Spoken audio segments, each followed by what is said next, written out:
Hi guys and welcome to Bomb Anime. It's your girl Ruka. And Big Boy Summer here, bringing you episode 3 of Tomodachi Game. Shibe was really insensitive in this episode, talking about Kokorogi in quite a disdainful way when he could see that she was really distraught by what was going on. Well, there's nothing new there. He's done that since episode 1. I mean, he kept floundering how Yuchi is poor in front of his face. He even admitted how there is no filter to the way he speaks. He just says what's on his head and he doesn't really care and he lets the speech fly. So nothing's changed. Shibe just being Shibe. It just so happened that this was a little bit of a touchy subject and he should have had a little bit of tact. It was also quite sad how Kokorogi had to profess her virginity. It was quite gross as well, the way that the others sort of turned away. But I was a little bit suspicious of the way that she targeted Shio. Like, okay, yes, Shio might have been the only person that she told, but loads of people knew about it. And I feel like her calling her out and acting afraid of her was still based on the fact that she wanted to separate her from Yuchi.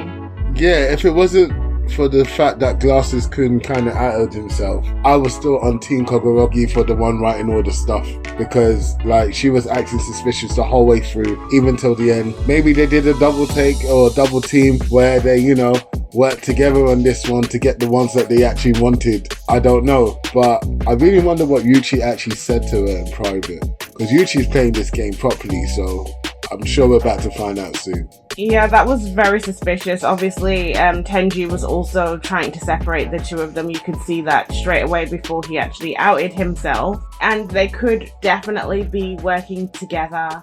It's very odd because now we're left with what on earth is Tenji's motive to do this. The reason why I think as well that they could be working together is the fact that this is the only time where we've had someone just outwardly admit everything that was said in the bad mouth.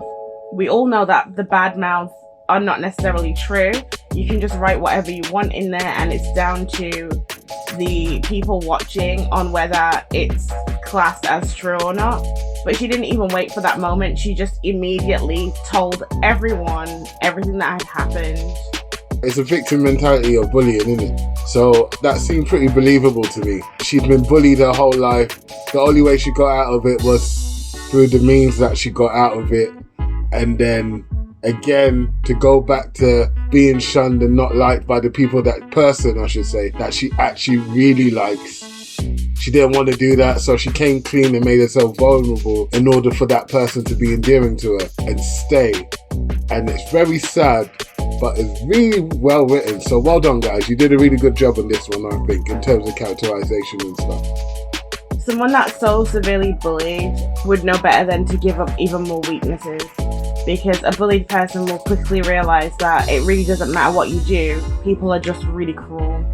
And the more ammo they have, the worse it's going to be. Even if they don't have ammo, they'll find a way to make it worse for you. So I still find it strange, especially because she knows it's being streamed and it's something that she's been trying to hide. So it's still slightly weird to me. But as a victim, she can act any way she likes because no one knows how they're going to act in any given situation. Because if you think of it this way, she was saved, she didn't come out of it. She didn't learn them steps to overcome bullying. She was dragged out of it. So that's probably why she's acting still like a victim. But I don't know, it's such a great thing to explore, I think, personally.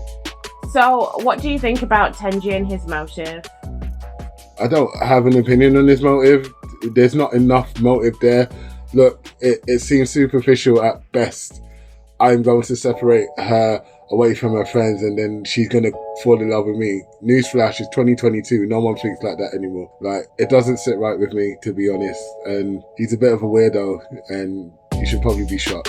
In episode 1, I actually thought that Tenji was very suspicious, but I wrote him off because of sawaragi. But the reason why I thought he was suspicious was because we were told that he's the smartest one there and he's supposed to be so smart, but he didn't ask any questions.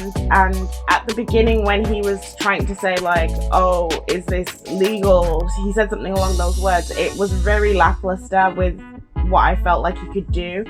And at no point did he try to figure out the game or what was going on. But I still felt like there were other people that were so much more suspicious than him at the time.